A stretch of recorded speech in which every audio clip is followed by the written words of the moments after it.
I started this podcast because I wanted to bring more people into the kinds of conversations I was having with lawyers who are doing things differently, who were thinking about well-being, performance, and happiness. This episode of the Wellness Esquire Podcast is the sort of thing I was going for. It's a conversation between friends more than it is an interview. Today's guest is Jonathan Cohen. Now, he's a lawyer, podcast host of Inside the Inspired, where he interviews some of the top performers in the world, and he's a performance expert himself, training lawyers around the country to show up as their best selves. But it wasn't always clear that this would be Jonathan's story. Jonathan was a disengaged kid who couldn't figure out how to learn, and as he's described it, he barely even made it out of high school. But with the right support system and guidance, he graduated high school, served in the IDF, and went on to college, law school, and business school, before serving as a special victims unit prosecutor and now as an in-house counsel at a tech company. Jonathan and I go down all sorts of rabbit holes. Of course, we talk about his story and high performance practices, but we also talk about the value of thinking for yourself, challenging your beliefs, questioning everything, and owning who you are. And for us, part of that is about being proud Jews, even or especially in a world where a lot of people hate who we are without even knowing us. Thank you for being part of the Wellness Esquire community. Be sure to please rate and subscribe. Excellent. Hello. We did it. We did it. How are you doing today? I'm well. How are you? I'm good. I don't remember if we had talked about this. I had started to record for the Wellness Esquire podcast pre-October 7th. Yeah. And then priorities shifted. But that first round of recordings that I haven't actually released, and when I, hit pause, led me to discover that it felt too formal for what I'm going for to do like a whole thing, which is what most people do of, not starting the recording button at the outset. And I would have all these conversations before we officially started. Oh, I love that. And I go, oh man, wait, that's the vulnerable stuff. I want to, have everybody here. And so I just decided, we're going to start from scratch. And if anybody says anything, they're like, oh, I don't want anyone to hear that. We can take it out. It hasn't happened yet, but the power of maybe the editing just the erasing on the whiteboard portion. But you know what? So we can take it out. But I also I love the real stuff because we all put on this performance and make it seem like we've always got everything all buttoned up and put together. And it's just not true. No, I really try to take the same posture. I know exactly what you mean. I've done almost 200 at this point. Probably 200. Some I haven't even published. But that's crazy. It's one of those that, it feels like nothing, but it's been a few years. So I know I appreciate that, but at the same time, it's one of those things that you're right. People do put on a show, especially when they're first starting, and how you go about being real. I find that the best guests are the ones that are just ready to go. I don't care if you edit out. I used to edit everybody I used to take out everything, and I was just you know what? I don't need to have a whole crazy intro. I just want to start at the conversation, and if you want to know who this person is, look them up. Just assume credibility, and that I have vetted them, and that's why I'm super particular about who comes on the pod. That's exactly, I know exactly, it matters so much. Yeah. I mean, that's part of course, why I want you on, because we share so much of we have a similar vibe, and we're going for similar things in different ways, and really value the authenticity. And so how does it feel being in the guest seat? It's weird. It's definitely weird. I've been interviewed a bunch, but I don't think I've been interviewed on Riverside. I think I've been interviewed, there'll always be questions coming my way, but that's the craziest part. I've sat across from I was interviewing Ryan Hawk, who's the host of the Learning Leader shows of massive podcasts and millions of downloads. And in the middle of the show, he just starts interviewing me, and I was like, "What is happening?" I was wait, I'm in control. But he was just curious and interested, and I find that the best hosts just really aren't putting on a show. They're genuinely following curiosity. So guys like him or Eric Jorgensen, he just started asking. I just put out another episode with him last week. His book sold 5 million plus copies, The Almanac and the Ball at the time. And he started asking me questions in the middle of the interview, and I was like, it's happening again. I don't get it, But those are the best ones. They're amazing. And it excites me because I mean, the purpose of the podcast is for it to be of value to people. So if people who are on as guests are interested enough in me and what I'm doing and why, that they want to turn it into an interview of me. I wasn't expecting it, but that ended up being the first episode that I put out. I was one of these episodes where he started asking me the questions, and I was like, oh, I think I should switch, my podcast release schedule, because this is perfect.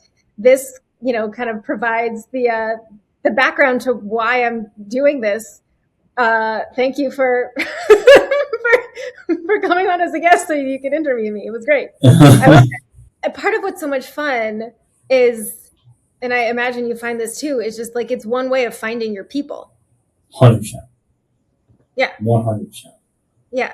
I've made genuine friends from having a podcast. It's been like the most rewarding thing. Like either people who listen, or the people that I interview, or my editor. Like it's just, well, I wonder if we'd still be friends if I stopped paying. But either way, like it's one of those things that it really is about surrounding yourself with the people who are interested in the same topics, who genuinely want the same things for you or themselves, and like geek out on the same things and are curious about the same things. And I always say that I learned this a few years ago at this point, when I used to get, I'm a lone wolf, and I realized at the time, like, the lone wolf mentality is extremely overrated, and community is actually the supercharger. So I joined a run club a few years ago, which, like, you would ask me, a few years before that, I only did it for like 4 or 5 months, or like 3 months, whatever.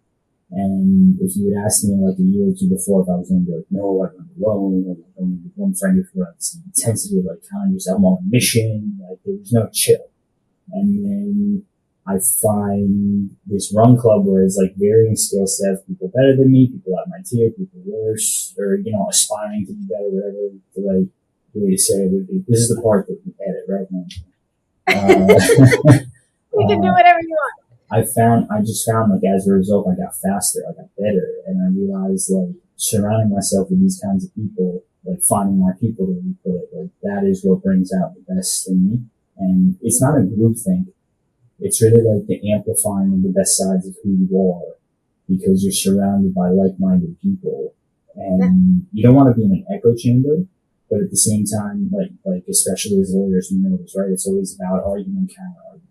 So like I'll listen to, and this kind of fits in, like I'll listen to the Soundpiper, I'll listen to Nick Fuentes. I want to know what they argue, so I can argue back against it. I want to know what, like I don't just want to say they're stupid and not listen. I want to know why I think they're stupid. And after listening to them, I can articulate multiple reasons. I could go on for an hour about why they're stupid. And it's some of that, it's like content like that people are afraid to listen to. They just want to take the posture of, short form virality, like even vacuum, that content is stupid. But you and I both know that long form is really where you get to know people, but you also have to challenge your thought. So as much as it's healthy to surround yourself with like-minded people and, groupthink, at the same time, like you have to challenge your thought process, and you have to challenge your beliefs to make sure that they're actually your beliefs and why. Because otherwise you're just subconsciously trained and brainwashed, as opposed to like, is this my value? Like, is this my belief? Like, why? So and that's a journey in and of itself, right? But you get it. Yeah. And just letting yourself even be okay with changing your mind, and either recognizing that maybe you were wrong before, or that you've just evolved and now you have a different viewpoint. That's the main thing. Like, because, I mean, to even further amplify it, I can't sit here and objectively say, like, those guys are stupid. I think they know how to, I think they're good communicators, but I obviously don't agree with their arguments and points. And so, for obvious reasons, but like, those are the things. I don't want to be in a vacuum saying, like, someone is stupid. I want to be able to argue against the substance of what someone has to say, instead of being emotionally charged and not having any ground to stand on because I'm blinded by my emotion. And that is what I find to be a big blind spot for people in general. And in 2026, Jewish people especially, like, we can't afford to be blinded by emotions, and everything is so emotionally charged. And so the best thing that we can do is train ourselves and arm ourselves with the insight, perspective, and the wisdom to go and understand what the opposite side is saying, so we can prepare ourselves to argue accordingly, or debate accordingly, or stand on our principles with a substantive premise that makes sense and is rooted in values that we can stand behind. Yeah. You're making me think of a conversation I had with Loyal Sharif. Do you know who that is? He's a content creator. He's got, I don't know, a zillion. Loyal Sharif? I hope I'm saying his name right. I'll ask him. I've been off Instagram for like a year, so if I'm not... So he was raised in Saudi Arabia. Okay. And, raised to hate Jews and to hate Israel. And when he went on, I think it was a study abroad program to France, he was assigned to stay with a Jewish family. And I think he didn't know it until he arrived. And he must not have known until he arrived. So he got there, he saw, Jewish things around the home and freaked out and was like, I got to get out of this place. And the program, I hope I'm articulating his story accurately, was kind of like, it doesn't work quite like that. And so he ended up sticking around. And the experience led him to just start questioning everything he'd been taught his whole life growing up. And then, up against what he was actually experiencing with these real life Jews. And he's now, like, his entire life and career is around traveling the world, advocating for the Abraham Accords. And he speaks Hebrew now. He's an incredible advocate. And I asked him, what was it that allowed you not even to change your views, just to start questioning everything you'd ever been told? And his answer was courage. Wow. And especially because of the way he'd grown up, in Judaism, we're like, we question everything. We're trained, we're guided to question. I think a lot of that, in some ways, in the way we're, educated in school and even our careers, we sometimes, I think, get trained out of questioning everything. And we're just taught, it's the right way. But it is part of our, just Judaism. We question everything. 2 Jews, 3 opinions, at least. And, but, in other cultures, you're not permitted to do that. And sometimes it can be dangerous. And so anyways, but this conversation was just making me think of, in any setting, it can be courageous to just start questioning everything you've ever thought, whether it's, in something as serious as Jew hate, or just like what you like, what you don't like, what you think you want your life to look like, what you think you want your career to look like, who you think you are, those kinds of questions, what's your identity? Do you like how you're showing up? And if not, like, are you ready to face that and start making some changes? Because you can make changes. 1,000%. But first you got to face it. 1,000%. That idea of questioning your beliefs is essential to developing. It's tough. Like, people don't know. I always tell this story when it comes to college. I know we're talking about Judaism and we were going to get into your IDF service anyway, so we'll start now. Just stay a little more centered, because I'll send you clips afterwards, and pretend you're talking to a. Is that good? Am I good? Yeah, great. Okay. Cool. I don't want to stop you from moving around. I'm also it's my personal. Rounder. Even when I speak, I walk around. I'm generally dancing all the time. I'm still, when I do a podcast, or I try to be, I'm still from here up. So, my hands are actually usually doing something like this that you can't see, because this is like a brain booster. I can teach you how to dance below screen. Well, I tell the story because I was driving back from the Hamptons with, like, a couple of years ago. I was engaged to my wife at the time. We were driving back one of her friends and one of her friend's friends that I had never met before, but I was doing a favor. So it's like a couple hours back, plus the traffic. And so we're listening the whole time to, like, love life for this woman that me and my wife had never met before. And I'm staying quiet the whole time. But then, like, in the last 15, 20 minutes as we pull into New York, this topic of, like, being Jewish and why being Jewish is important comes up. And she brings up this whole idea: do you ever think that we've been brainwashed to think a certain way and believe a certain type of thing? And in the back of my head, I'm like, all right, I've been quiet for like 2 hours. And now we're like in a different kind of territory. All right. And both my grandparents are Holocaust survivors. I visited the concentration camps. I saw those camps with my own eyes. I served in the IDF, but even independent of that, like I take it very personally, obviously, because my family was murdered across generations. So, like, there is no, like, even if you take out the whole Judaism portion of it and the whole brainwashing component of it, and I was taught to think a certain type of way. Fact. My grandmother had her siblings murdered. My grandfather had his siblings murdered. There's family I'll never meet because of those murders. And even if I am quote unquote brainwashed, like I have seen those grounds. I saw houses in the background. I saw the bunkers. I saw gas chambers. I touched those walls. There is no universe in which I have been brainwashed. There is a reality that, like, we have a responsibility to uphold tradition, to uphold values that reflect our intrinsically, I believe this, I feel this. And I never really talk about these things because I feel, at least publicly, usually I'm all about the mental fitness. I stay out of the politics. Like I really don't. Not politics. So it's like, it's not politics, but it gets coined into politics. I understand the whole distinguishing between Israel and Jewish people and the Israeli government. I'm okay with that argument.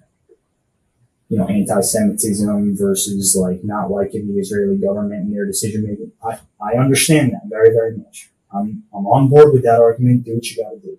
Okay? Just because you don't agree with what the government does doesn't mean you hate Jewish people. Sure. But do you? Do you actually feel that way? You know? So they're two separate things, right? So most people hide behind that argument, in my opinion. Separate conversation. But to be brainwashed, and the reason why it's important to question beliefs is because someone could equally convince you that you have been brainwashed because you've spent your whole life reacted to things instead of being intentional about questioning your beliefs and questioning your values. And so when you're rooted in your values and understand what you stand for based on what you do, not what you say you do, then it's easy to understand that you're not brainwashed. Because then you're the person that's done the work, done the investigating, understand like, you know, not just the history, but I agree with the chronology, I agree with the sequence, I agree with the way things unfolded, I agree with these things that we have done in response to whatever history has unfolded in whatever way it has. So like, in that moment where I hear someone, you could hear the insecurity like emanating through her voice in that moment. Like, do you feel like you've ever been brainwashed? No, I don't feel I've been brainwashed. I feel I've done the work and I've questioned my values. It sounds like you have not done the work and you need to figure it out for yourself. But like, my family was murdered, Jewish or not. Like, it is very personal, you know? So like, that's where it stops and starts. And this side of me usually doesn't come out. So I'm very, but I guess this is usually we say like, oh, we're recording now. This is the vulnerable stuff. Yeah, you got it. You got the vulnerable stuff. I love that it's coming out. I appreciate that it's coming out. It's odd to say this in this context, but I'm sort of amused that it's coming out now because so many of my podcast recordings have actually started with talking about this to some degree. Yeah. And it's, you know, sometimes it's a guest coming on and, you know, on one occasion they didn't realize that I had started before. And I was mentioning, you know, I started this, you know, before October 7th. And then I got, you know, my boundary or my bandwidth changed and my priorities changed. And now I'm back. And it led to a whole discussion around, oh my God, I didn't realize you were such an advocate for, you know, what's been going on. And he started sharing just how astonished he's been to observe the anti-Semitism and the, you know, just the absolute Jew hatred. And I didn't know the podcast was going to start that way. And we've had guests come on who just start with, you know, they some of the people who I had canceled with or, you know, rescheduled for, you know, 2 years later, who became friends in that period of time because they understood why I had to cancel and why my priorities changed. Yeah, wow. And so a number of these conversations start with talking about what's going on because more people are horrified by it than a lot of people realize.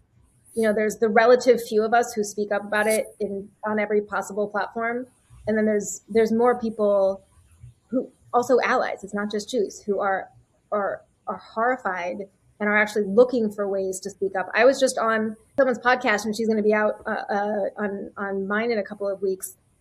Non-Jewish, Christian ally who posted on LinkedIn that she was so bored of what was going on with LinkedIn. And here's what I want to talk about. I want to talk about anti-Semitism. What's going on with it? Why are we not talking about it in law? And I was on her podcast to talk about my law firm, the Wellness Esquire, and anti-Semitism, and chose them what I'm building with that, and to bring together people who love Jews and who love Israel, and so that we can all help each other find who and what we all need around the world to thrive personally, professionally, and as a community. And she wants more conversations, this ally, about, her name is Heather, about the horrible things going on. So there's more of us out there who want to be talking about this and who are looking for platforms to just let people know that we're not actually the minority voice. We're just a quieter one. I think that's something, I learned that lesson playing fantasy basketball. So, a few years ago, me and my brother used to be in the same league. And it was with a bunch of our boys. And so every year we do a trade. And we do a trade in this one particular year a few years ago. And a bunch of people start texting the group chat. This is unfair, they're colluding, blah, blah, blah. You put it to a vote, and the trade goes through.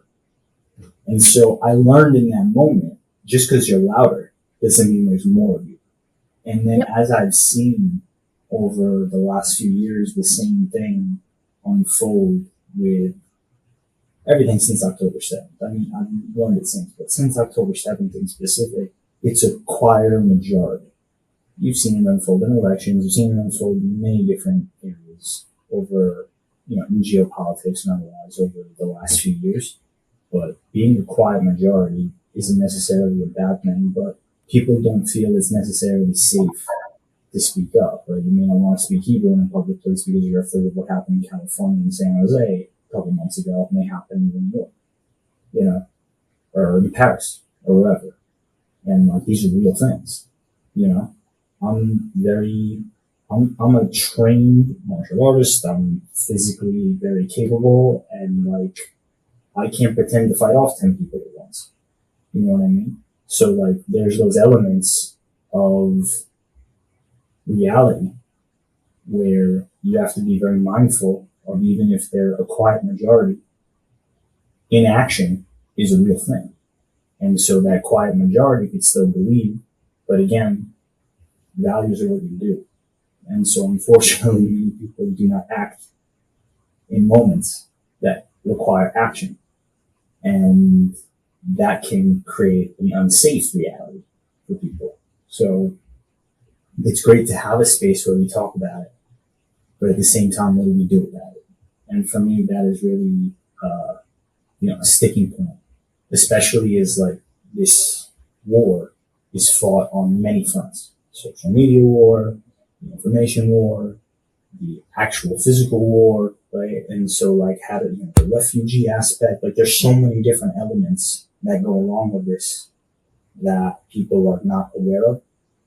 And awareness is essential when it comes to any type of personal, professional development, or even just having any kind of conversation, right? Like this one.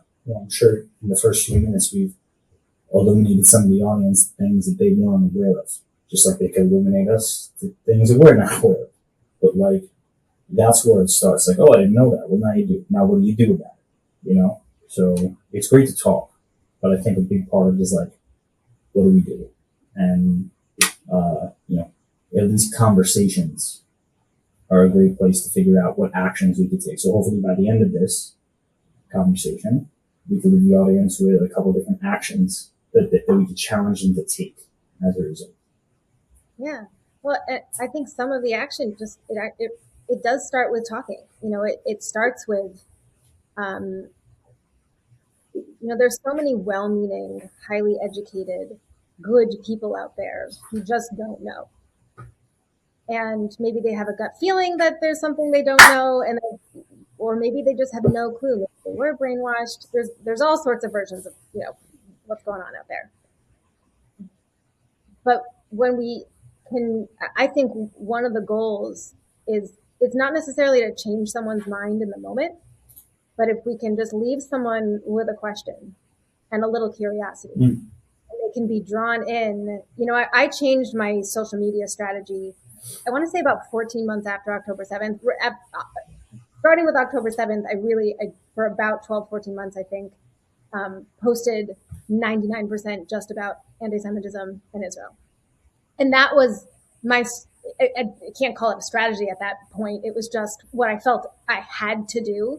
And it was, people started reaching out to me well beyond what I could manage, because I became one of the people that people would go to when they were experiencing anti-Semitism and they didn't know where to go to for help. And I started to know the answers to that. And so I was making all these connections and helping people find who they needed. It was rarely me. I was just the connector.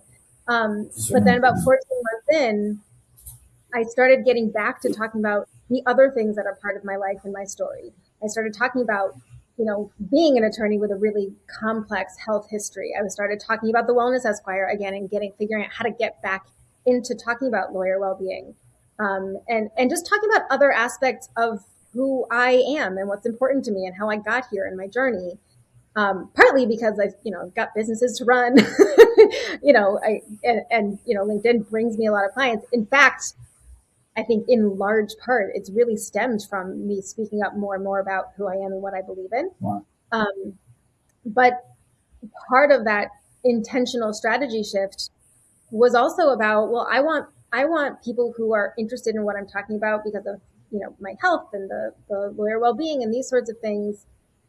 I want them to come to me for that and then see something that I write about Israel or about Jews and go, I didn't know Israel was the same size as New Jersey and that it's surrounded by countries that are trying to wipe it off the map. Most people don't know that.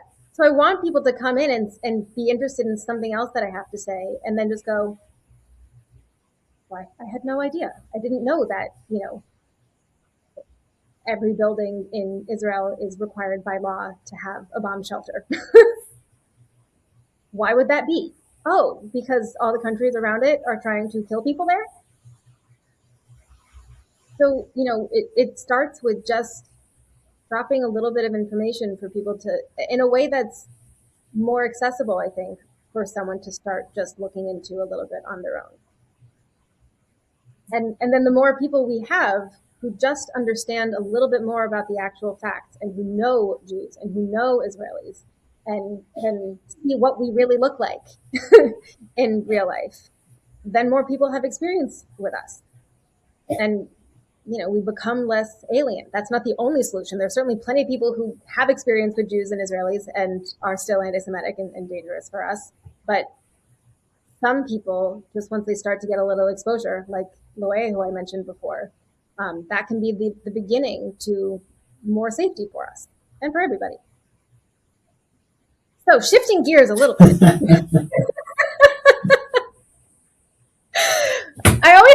I always have a plan. I've got questions to get me started. And at least half of the time, we go somewhere else entirely. And it's great. Well, the vibe that I want for the podcast is not this, formal interview kind of setting. I want it to just feel like a conversation. And a really big element that led to the podcast in the first place was I was having all these amazing conversations with lawyers in our space and other thought leaders who are just like, hey, we could do this better. We can help each other out. We can take care of ourselves and be happy and healthy and not burn out. And I was having all these private conversations. And every time I had a conversation and met someone new, I was like, why did it take so long for us to find each other? And then when someone would find me or I would find someone and I was their first kind of person in the industry that they felt they could be authentic and vulnerable with, I was like, oh no, but there's so many of us, you just don't know. And someone just said to me recently, I had no idea there was this secret group of happy lawyers out there. And now she's part of it, but she only just found out after she'd been miserable for so long. So I want to just open up those one-on-one conversations that I was having with people and sometimes the little groups to everyone and say, kind of like what we were talking about before, but different context. There's so many of us. we just have been quiet and that we just need to get louder. Yeah. And we've got so many incredible people who are, part of this whole lawyer well-being transformation. Yeah. And once you find them, you're like, oh wow, we got great people. We're moving in the right direction. But until you find them, you think you're all alone. Yeah, that's and the hard part. promise, you're not alone. That's the hard part. With most guests, I start with, kind of what led you to law school in the first place. But because I know a bit more about your story, I want to go farther back. Okay. And I want to talk about your experience as a kid, especially in school, with what learning was like for you. It was not fun. It was a very insecure experience for me. I was very disengaged. I was constantly feeling like I didn't know where I had no awareness. I had no self-awareness. And whatever self-awareness I did have, it was very minimal. It was largely because whenever a book was placed in front of me, I'd want to put it to the side, I'd pretend to read it, and I remember my mom would come and ask me if I read a book, and I'd say yes, and she would look at the page and she's like, it doesn't look like it's ever been touched before.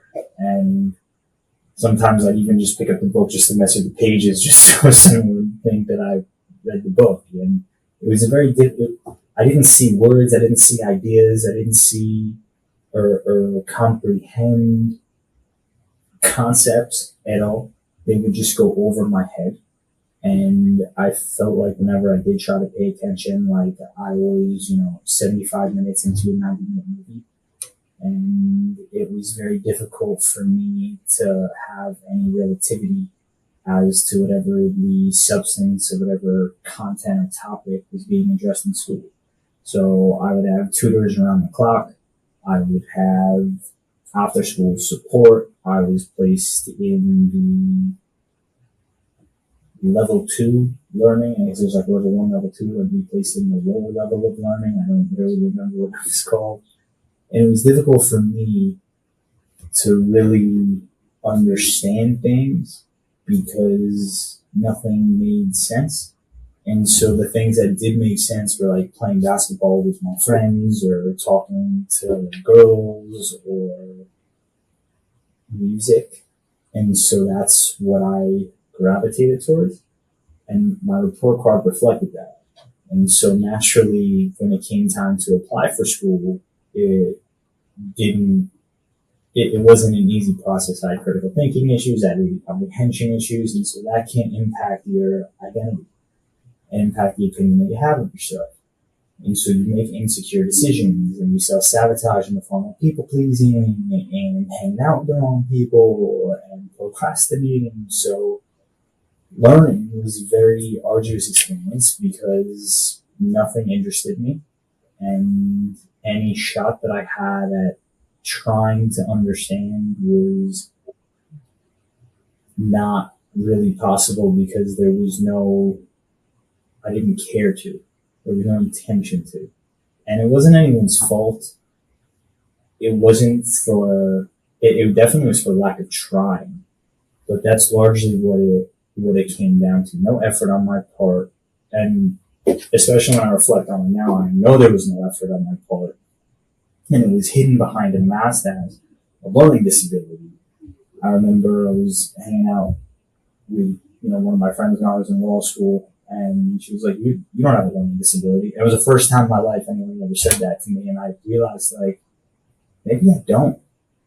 And it really comes down to that whole story you tell yourself of, like, I would take the Adderall or Concerta, I'd see the therapist, and like I said, I had all these tutors, and so it creates this environment and this narrative around you need help. And I said, okay. I was very passive. And even the help wasn't helping. Again, just for lack of effort on my part. No action, no execution. And so I would still do really cool after school activities. I would learn how to fly planes. I would clean private jets. I would I'd work in a warehouse. Like I would do things with my hands in my life, but in school I just had no affinity to it. So learning was a very, very difficult experience because nothing interested me.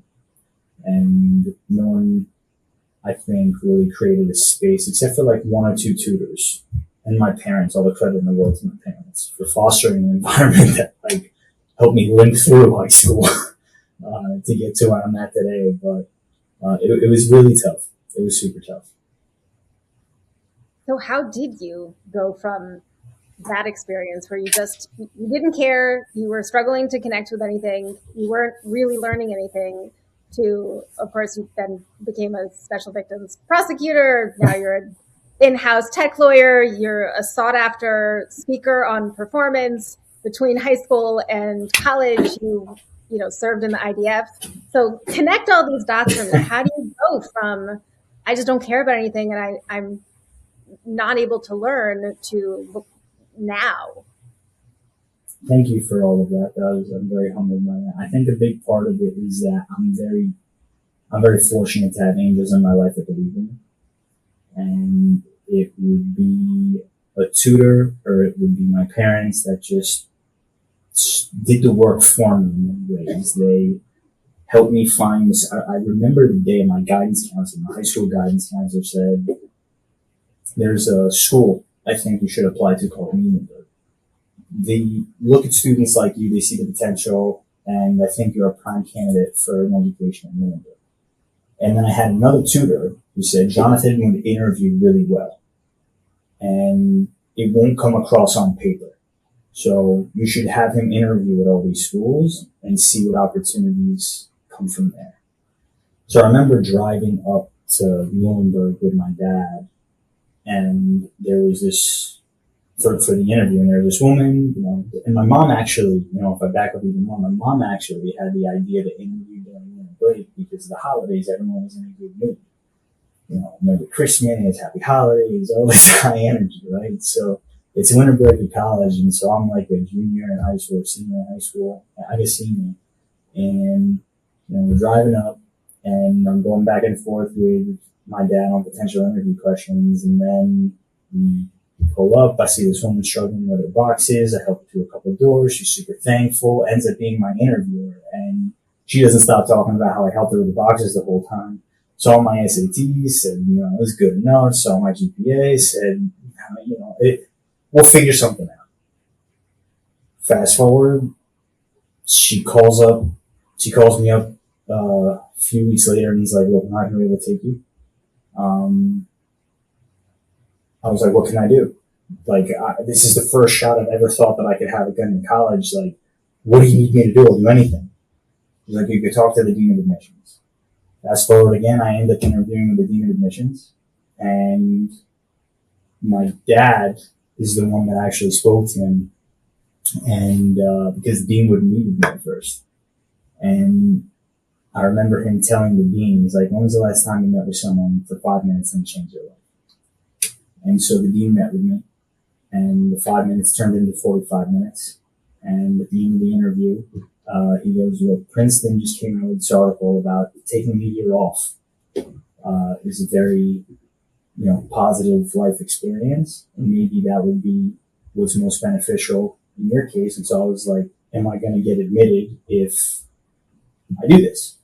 He's like, I will recommend you for admission if you can maintain a certain GPA for the rest of the year and you take a year off. I was like, okay. And so I did. And I used that time to serve in the IDF. And 3 days after high school, I enlisted. And from there, the rest is kind of history. I'd go on to college. I'd go on to law school. I'd go on to business school. And I found this nexus in business law and criminal law. And I just found myself super engaged in litigation. And I worked in big law for a bit as a summer associate, but I knew I really wasn't going to get any opportunity to be in court. So I was like, I want to be in court and I want reps and I want high stakes situations because I want to have a life experience that not even I can question, that no one can question. That like, you say this and like, it's unequivocal who this person is. So I applied to every single DA's office while I was in business school. I was working full time during the day, going to school at night. I had passed the bar first time, no tutors, none of that. became president of my trial team before. Like it was like my whole life had kind of flipped upside down because I had something to prove. I saw hope. I saw a chance to prove myself, but more importantly, the people that believed in me, right? And so I didn't want to let them down. And I wasn't just like doing this on my own. I was standing on their shoulders and they were carrying me. And even like getting the chills and emotion, like thinking about it now. But like when you have people that believe in you, it's so easy to do the thing. And so it's about what you do with the experience. And so I leveraged all that support to go and deliver on everything they believed I could do. I got a call back from the DA's office. I had passed the first interview. It's funny because the woman who interviewed me, her daughter was going to serve in the IDF. And so I looked up at this guy. I was like, thank you, God. I swear to God. I looked up, I said, thank you. I sit down, she interviews me, she asked me a question, like a hypo. I was in business school, so I was kind of far removed from the bar. You know how it is. You kind of brain dump all that information out of your head after. So I've been like a few months in business school at that point, and I like stuck with whatever answer I gave for the hypo. And long story long, she's like, you need to brush up on your criminal law, but I'm going to pass you on to the next round. I was like, okay. I literally channeled every person I knew that had interviewed for a prosecutor's position. I was in Reddit threads. I had done everything that I could, channel my whole network. I went through every single hypothetical that they could offer that by the time I got to the interview, there wasn't a single hypothetical that they asked me that I couldn't answer. So like whatever panelists they were sharing, I've never been so calm either because when you prepared, you're calm, like you've done the work, right? You let the work talk. And so from there, interview with the DA, and the DA waits like 2 weeks to call me. And you hear all these stories about like people get the job in the room, people here the same day. Like I'm waiting 2 weeks. I passed the bar. Like I've got a JD MBA. Like what do they want? Like I don't understand. Why haven't I heard you? I'm in the gym when I get the call. I get the job. I'm jumping up on one of my friends that I've been working out with, and from there, the rest is kind of history. What did you think you'd taken from your IDF experience and you brought into college and then law school and business school and now your career?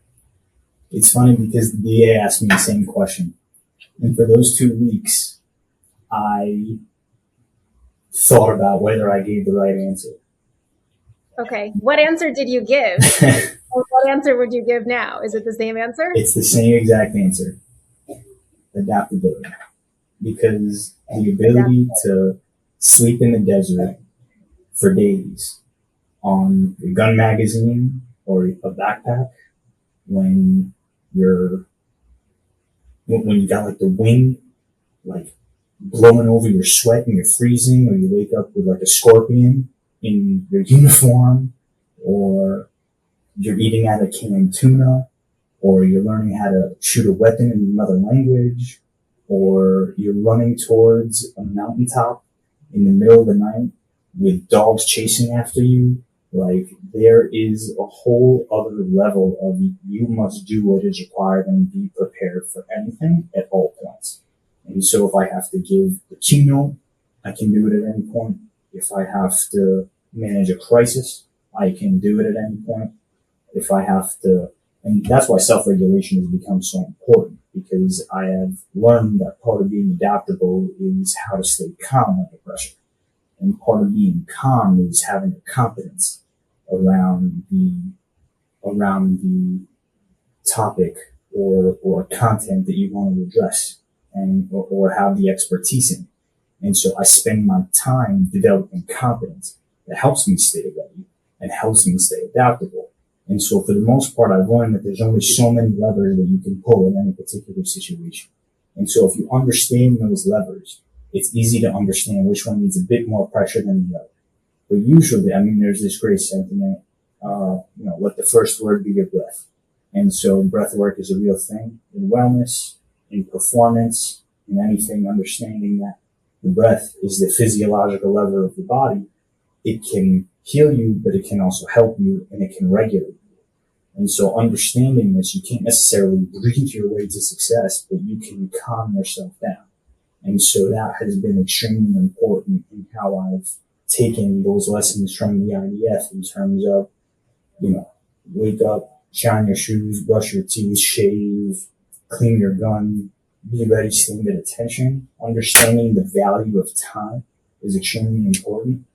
I remember that I used to say, there's a great meme on it that someone makes fun of it in my life. He's like, every single day is like 3 days, morning, afternoon, and night. I don't know if you've ever seen it. And so I used to think about that every single day I was in the IDF. Like the morning was one day, the afternoon was another, and the evening was another, because you never slept. So just every single day, and the life experience that you're accumulating within that, on top of it, with the stakes that are extremely high, again, in a foreign country, in another language, in the desert. And I served in 2008, and we didn't even have bunkers. We just had tents.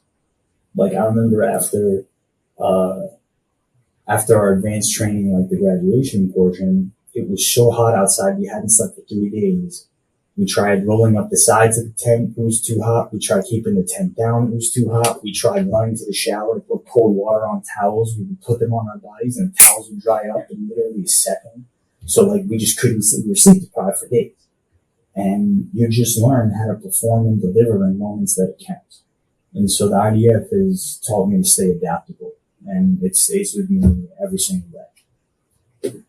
When did you start bringing the intentional performance into your practice as a lawyer, and then bringing it into, keynotes and presentations, and having this, becoming someone who's really an expert in areas around performance? And of course, also, I'm sure so much of that has come from your podcast, Inside the Inspired, where you talk to incredible high performers.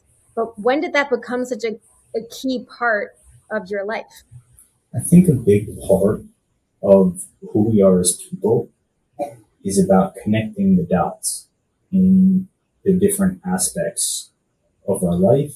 So I'm very big on inputs. And so the books that we read, the news that we listen to, the feeds that, can be, that we may have a reactive reaction to, the content we consume, the podcasts we listen to, the people we hang out with, everything shape us. And so I remember talking to Anthony Pompliano about this. One of the first 30 employees at Facebook, creator, millions of followers. He's on CNBC all the time. And he talks about opportunity like a Rubik's Cube / lockbox. And you have to be able to have that lived experience to be able to stop the opportunity on the ground. And so I'm big on connecting dots. And so intent, as you define it in the law, is a conscious objective. Being intentional when it comes to personal and professional development is knowing what you want and having a plan to get there. So for me, that was understanding the definition of words and bridging the gap, the nexus of it, if you will, and harmonizing it. To me, it started to make sense in a way that's if I can have a conscious objective, which I learned from looking at the penal code of how to define it and all the different types of intent, knowingly, negligently, and otherwise.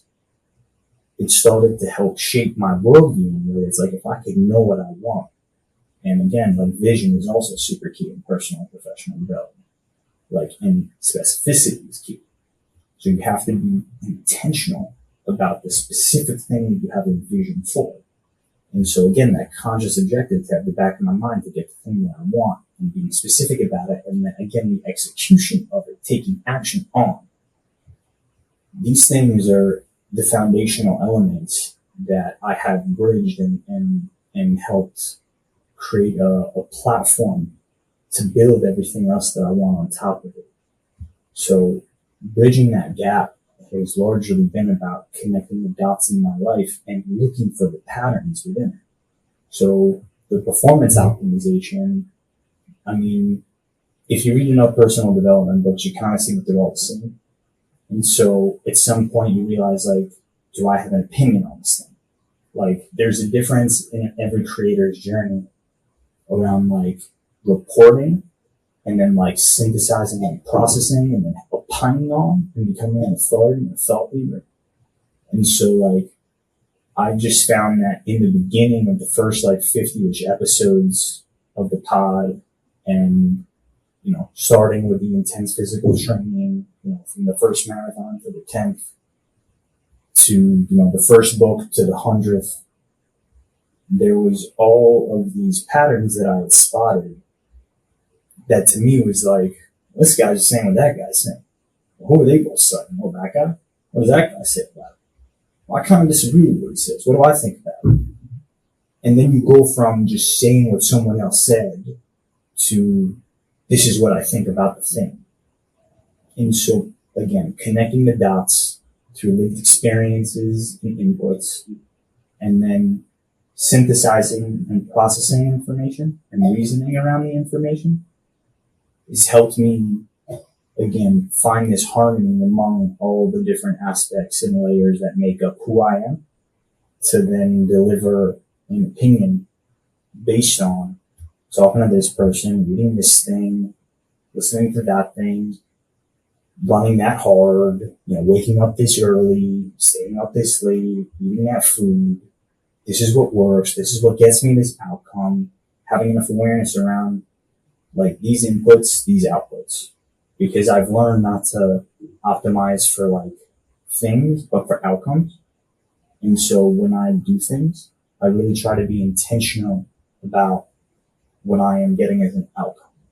So like I get asked to go on podcasts. I'm not going to go on every podcast, right? I'm sure you're the same. You know, there's 1,000 books that I want to read, but maybe it's better to reread one that I've already read because I can reinforce my learning within that specific scope. So it's a lot of saying no. It's a lot of having curiosity. It's a lot of having a part of saying no is that discipline of not like, oh, I can wake up early, but I can make the hard choice. And that's really what it's revolved around to. That's helped me build that intention into everything that I do. What are your go-to performance tips just for yourself? Everyone's different. Oh, but great. I think a big... I think you and I could talk about our performance tips all day long. But so like, what are my inputs for performance tips? yeah. I think a lot of it is kind of redundant at this point, right? Like, and a lot of it gets trendy, right? And a lot of it is seasonal. So when you take in enough inputs, you realize like where it's important to stop. There's a great saying, you know, if you have too many voices in your head, you can't hear your own. So if you're taking too many opinions of other people, of too many influencers and, you know, personal development specialists and this doctor, and that lawyer, you get it. So at some point, like, you kind of gotta just do what works for you. And so I'm kind of at the point where, like, I don't necessarily look for performance tips. I'm big on recovery. I think the principles are very much the same across at least at this stage. I can answer where I haven't gone. At this stage, I'm not necessarily looking for more performance tips because I see, you know, active recall is very important. Like, you learn something, but are you weaving it into conversation ever? No one really talks about that too much, you know, and that for me has been extremely valuable because if I learn something in the morning, like I'm very big on not looking at my phone first thing in the morning and then reading a book instead, and that will do more than any pep talk. That will do more than any like cold plunge. And I don't do pep talks, but I do cold plunge, you know. And some people will say cold plunging isn't good after a workout because it stunts muscle growth based on this study that came out because Huberman said it and blah, blah, blah. And everyone else starts parroting it. And it's like, look, well, I cold plunge after I lift all the time because that's the only time that I have to cold plunge because I got 2 kids and I throw them away and like, that's it. And I like to think I got plenty of muscle. So like, it really is a matter of what's going to work for you, you know? And like, and I say all that very humbly. So, in like performance tips in general, what channels do I think are great? I think, you know, Chris Williamson's great, Patrick Bet-David's great. I guess that's more information. Not people, but like, you know, for you speak publicly all the time. Yeah. And whether, you know, you're getting ready for a meeting or you're doing your podcast with other really incredible high performers, or you're speaking in front of an audience of lawyers and you're teaching them how to show up better. Mm-hmm. So how do you get yourself, for someone who's looking for like, hey, I have no system for getting myself ready to feel calm. The concept of breath work is new for a lot of people. So whether it's things that you know are in your routine now, or if you're doing one of your presentations, you know, what are your favorite things to tell people around how to gear yourself up for that performance success? Sure. And it's going to be different for everyone, but Sure. So in terms of like performance outcome to like get ready to do the thing, I mean, you gotta be prepared. I always find that the best, like one, I think it was in like the second podcast I ever recorded, the biggest takeaway, and it stays with me all the time, like, do you know what you're talking about? And that for me has been like the easiest, like I'm not parroting things. Like I think these things and I can say why I think these things and I can cite my sources. So a big part of any type of performance delivery is, do you know what you're talking about? And can you stay grounded in that? Can you substantiate every single point you're going to make? Another part of it is you're not there for you. You're there for the audience. You're there to serve. And so if you come at it from a place of service, you come at it from a place of, if I can help one person here, that is going to make a massive difference in how you go about delivering, because you're not thinking about, you know, is my voice shaking? Is my, you know, is there something on my face? Is there this, that, or the other? You're thinking about who you can help. And that is essential. The breath work is great for being present. It helps you focus on what's in front of you. And so if you're thinking about what was or what could be, you can't focus on what is. And so these three main things, and a lot of it is doing less, right? It's not trying to over deliver. It's not trying to, you know, make every single point in your deck. It's not trying to like save everybody all at once. They're going to remember how you made them feel, and they're going to remember maybe one thing. So like you're going to present all this content over the course of 1 or 2 or 3 hours. And if you focus on giving and you focus on serving, then the rest comes as a byproduct. So for me, the performance optimization component at this stage is, how many repetitions can I get at doing a thing? Can I focus on giving and delivering and serving, and really trying to help somebody without being preachy, but also ground all of my findings in hard evidence and data that helps substantiate whatever claim I am making, and also be prepared for those counterpoints within the topics that I know what I'm talking about. All of it stays ready.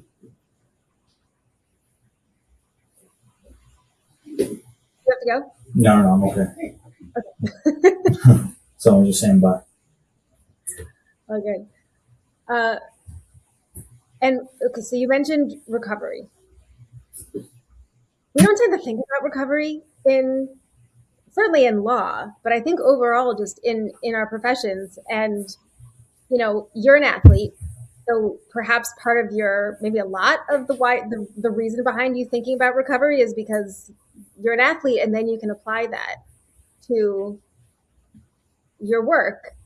But how do you think about rest and recovery, and how critical that is to put everything down and walk away so that you can actually perform? Because I think about, when someone asks about, a morning routine, how to be successful in a day, I'm like, well, it actually starts at night.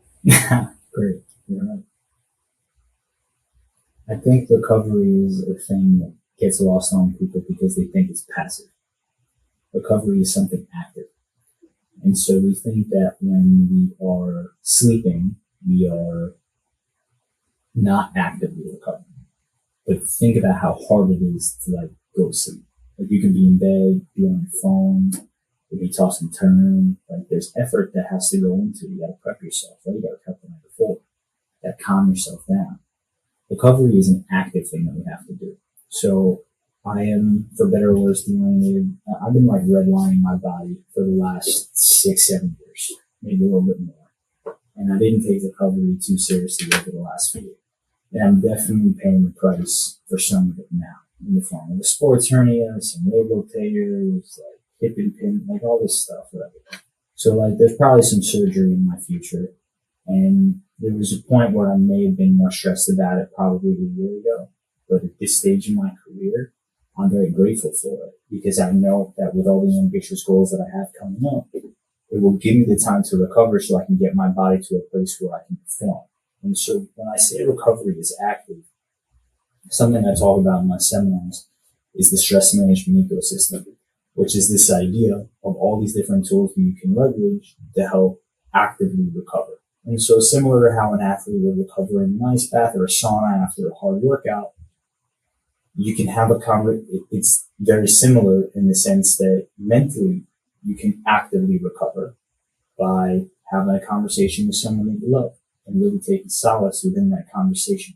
You can read a book about a topic that you really enjoy and take solace in that moment where you're consuming information on a topic that you love and someone can't pay you $1 billion to stop learning about. You can go outside, get vitamin D, go for a walk, get circulation going, take solace and presence in that moment of, hey, I'm outside in the middle of the day and I can be here and I'm safe. Like understanding these different tools that you can leverage, finding gratitude in journaling, being intentional about the things that you're grateful for, setting intention for the day. Here's not here's my to-do list, but more so today's going to be a good day and here's how I'm going to make it a good day, even if there's things you're afraid to do. I get nervous before keynotes. I get scared before big moments, but like I also see them as opportunities to perform. And so active recovery is about cognitively reframing the obstacle in front of you based on you realizing like this is a stepping stone towards opportunity. I failed. No, I got feedback, right? As cliche as that may sound. So a lot of recovery is about actively understanding and cognitively reframing challenges in a way that you can make them work for you. And also surrounding yourself, like we were talking about at the top, with community and like-minded people. Again, not in an echo chamber, but in a place where you can feel like there's people that can amplify your thoughts and that can amplify the things that you geek out on. So when we look at recovery as a whole, it can be, again, a massage, a cold plunge, a sauna, a Theragun, whatever. But it can also be, instead of doom scrolling on your phone and watching Netflix, and like there's a time and a place for that, your body is being saturated with dopamine. It's not actively recovering. It needs rest. It needs conversation. It needs presence. It needs time to digest the foods and the stress of the day, like the commuting, the things that you've been through that you don't realize that you've been through. Because the thing is, like, I do a very intense physical workout that most people would probably say that's crazy. But to me, it's not that crazy. And that doesn't mean just because I don't think it's crazy that it's not taking the stress on my body. You know what I mean? And so I have to be mindful, especially now, that just because it doesn't feel crazy to me, doesn't mean there isn't an added stress and a compounding stress on the joints, on the muscles, on the efforts, that if I'm not making a conscious effort to actively recover, that my body's going to feel it, not today or tomorrow or a week, but 2 years from now, just like I'm paying the price for all the running and marathons and ultra marathons and all that stuff, you know? So being mindful is extremely important as part of recovery as well. And so I always talk about this idea of, most of us look for one-dimensional solutions to a multi-dimensional problem. And well-being as a whole, as we know it, is multi-layered. Social, physical, occupational, spiritual, the rest are evading, right? Intellectual. And so if we over-index on any one, in my case, physical, and for some people it may be occupational, right? For lawyers especially, if they over-index on that aspect of their identity, then they're going to pay the price for it one way or another. They'll burn out. They'll be exhausted. They'll get sick. Or they'll be bored because they're not challenged enough. Or they'll get hurt, So these are things that we have to be mindful of when it comes to how we go about actively recovering. And now I know these things, so I'm obviously more intentional about these things over the last couple of years, but it comes with time. But what I would say is recovery is something active that we have to do. And so if you think doom scrolling is rest, it's actually doing more harm than you may realize just because you don't feel it today. That's actually the quiet energy that could be disturbing you the most. How do you manage your social media life? Well, I got off Instagram about a year ago. I got off X. Like here and there, like I'll log back in. But I really try not to make it impulsive. And it's not a self-righteous thing. It's like LinkedIn, I don't really consider social media, but there's definitely a social media element to it. But I find that if I schedule posts out and I'm responsive to the people that care enough to comment, and also, make sure I'm reaching out to the people that I care about, want to connect with, like yourself, obviously. I try to be very intentional about the types of people that I want to connect with. Like, for me, I used to spend probably 7 to 8 hours on Instagram alone. Even if I'm quote unquote learning. I've had to learn how to be okay being disconnected. And that definitely, there was a learning curve with that, but you don't learn the breaking news, and you don't see a viral tweet, and you don't see the viral this, that, and the other, and that can be very, what's everyone talking about?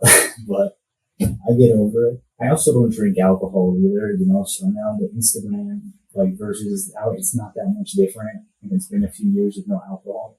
So like, for me, it's just less is more, and I believe that we have a finite amount of bandwidth. Just like in tech, right? You got a computer, you got a phone, and you got all those videos on your phone, and it operates a little bit slower. When you delete them, it operates a lot faster, right? Or all those unnecessary apps. So if I dedicate less bandwidth to these things, right, like 7 hours a week on social media, I think I said the day before, it was a week or whatever it was, like, it was 2 hours a day was my time. 14 hours a week. Like, that's a lot of time I got back, reading, consuming, refining my craft, training, recovering, most importantly, time with family, all presence in my life. So I guess, to be frank, I don't really have a relationship with social media, and I think my time is down to less than 10 minutes over the course of a month when I log in. So that's definitely a metric I'm pretty proud of right now. Well, I feel even more honored when I see that you've commented on a post of mine. Yeah, 100%. So I also don't drink alcohol. I don't remember if we've talked about that. What led you to stop, and what have you noticed is different about how you feel and how you show up now? Aside from, of course, just the presence and the time with family. What else? Yeah, waking up is hard enough. I'm sure you know that, right? Like, so like that, I was like, what am I doing here? And I just found like if I wanted certain goals, and again, who you hang out with is a big part of it. So like, I just hung out with more athletes. I hung out with more people that were physically ambitious, were socially comfortable, not drinking, or saying like, hey, I'll have a Heineken Zero. And now I drink Athletic Brew religiously, and it's so much fun, like this isn't going to do anything bad. 10, 16, 20 grams of carb, like whatever, but for me, I just found that I didn't need it. And the more secure I became in myself, the less drawn I was. I used to love a great black label. I used to love a great tequila. I used to love a great blue label. I used to love a great Macallan 12. And I'm sure one day I'll get back to it at some point, like, I'll have another drink, when I'm older, and be like, yeah, this is the good stuff. But like, I just found there's no enjoyment in it. It doesn't help my performance. It doesn't help my recovery. Alcohol, there's nothing positive about it other than the social element that I like to believe I can still get without it. And I really try not to sound self-righteous about this. I don't even talk about it that much. And if anyone asks me about it, I'm like, no, I'm good right now. I don't drink. Like, because that draws a whole other conversation, So I think it's also becoming more of a thing. Like, I was in the sauna I joined this, I canceled it today because I'm getting my own cold plunge, but I joined this gym by my house that's got like a sauna and a cold plunge. And in the sauna was like a bunch of high schoolers. And I was like, what the hell are they doing here? Like, they're talking about prom and all this stuff. There's like 10, 12 high schoolers. And I'm like, it's 7 o'clock on a Wednesday. Go the hell home. Go anywhere else. Like, stop talking about prom. Like, I came here for tranquility. But then I started thinking, like, the conversation is shifting to Gen Z. And that's a very healthy thing. just could they do it at off hours? But anyway, like, it's one of those things that, I think alcohol is, I mean, it'll always be there, but at the same time, like, it wasn't for me. I don't need it. Why'd you stop? I never really drank. I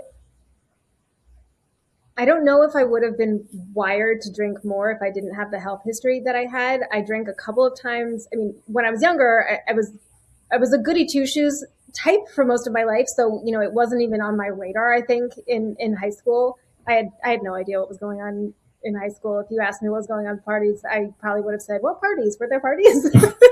And then college, I drank a couple of times, but I got so sick, and I didn't know at the time everything that was going on in my health. And so I think there was one time in particular where I articulated to my friends what I was experiencing, and I was just like, this is like, wow, I'm getting so, affected by this. Like, this is drunk. I get drunk from like one tiny little sip, and I feel like I'm dying. And I don't even remember what my description was, but they were like, that's not normal.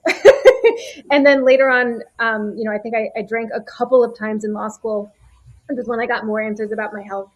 And I ended up learning that what I was experiencing when I had just the smallest amount of alcohol wasn't what other people experienced. It was an anaphylactic reaction. I was having life-threatening reactions to alcohol, which I did not understand. I certainly didn't enjoy it. And, once you start to realize that it's actually more than just what everyone else has experienced, which I still don't understand, sort of the, choosing to feel like crap. For me, I just was like, well, this is dangerous, and it's making me so unwell. So I never really was a drinker anyways, probably just, I don't know if I drank more than a dozen ever. Maybe not half a dozen, but I was uncomfortable with it.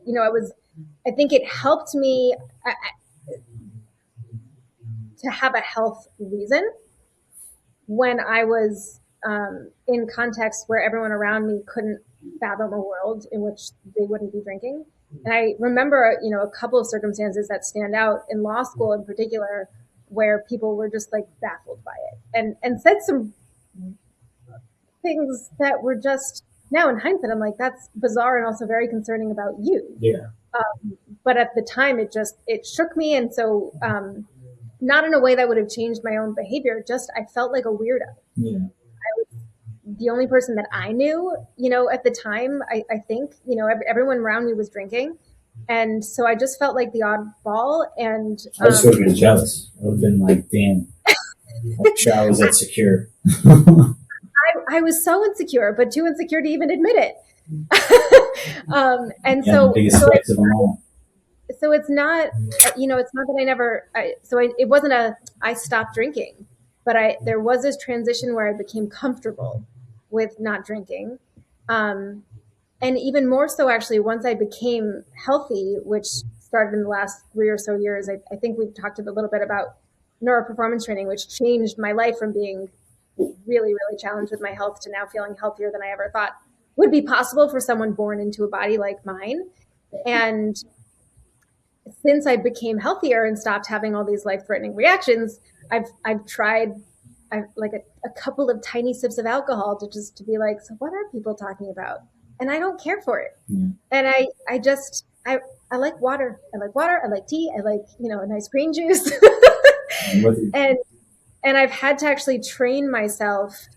I'm probably somewhat still in this training phase of learning to just say, I don't drink, as opposed to I don't drink because blah, blah, blah, blah, blah. Please don't think I'm weird. It's because it could kill me. Yeah, no, definitely can't invite it. I still find, but it's in this world that we're living in, and the pendulum always swings, right? Like, I feel like we're very far extreme with social media, but now it's kind of in high school, college, like our generation, and then like the 1 or 2 after, like 2 or 3, I don't know, whatever. Like, and now until now, like millennials to Gen Z, I just feel like there's this massive shift, and it's a great one. I wish it started earlier. And it's it's one of those things that I definitely am glad I experimented with, like, so I know what it is, but I don't think about it anymore. And a big part of what got me to stop was having the ambitions physically because I used to think that you couldn't perform or look a certain way without it or with it.